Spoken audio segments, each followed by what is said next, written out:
Ay naku, kailan kaya ulit ako makakarating ng Azure, Paris Hilton sa Taguig.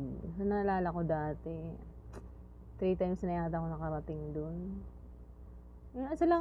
Yung one time lang naalala ko, yung kasama ko yung si Ma'am Jana, si Ma'am Michelle, si Belly, Ampong, ako. Ano ba yung kasama namin? Nag-celebrate kami dun ng doon kami nag-celebrate ni Ampong ng birthday namin. So, napaka-special naman. First time namin mag-celebrate ng birthday namin doon kasi April 2 si Ampong, April 10 ako. So, doon namin sinalubong yung birthday namin. May kasama. Mayroon siyang para surprise silang cake sa amin. Then, nagluto kami ng maraming food doon. Nag-kainan, nag-inuman. So, ayun, guys. Kwento ko lang yung experience namin sa Azure. Kasama namin yung mga leaders namin.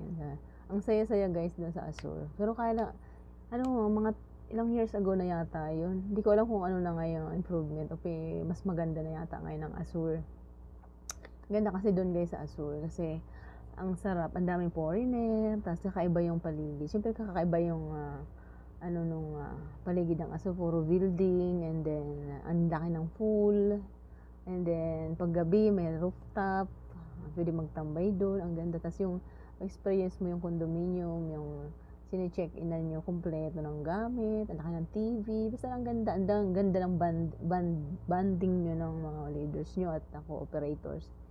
So, yun. Ang sarap guys doon. Kaya, experience lang namin doon. Ang dami namin, nung maniligo kami, na nakatupis na kami mula doon sa condominium. Nakatupis kami, yun pala, bawal magtupis pa. Doon ka pa magbibihis sa malapit sa kasi may allocated doon na locker na mayroong susi kayo. Doon kayo magbibihis ng pang swimming. Kaya yun guys.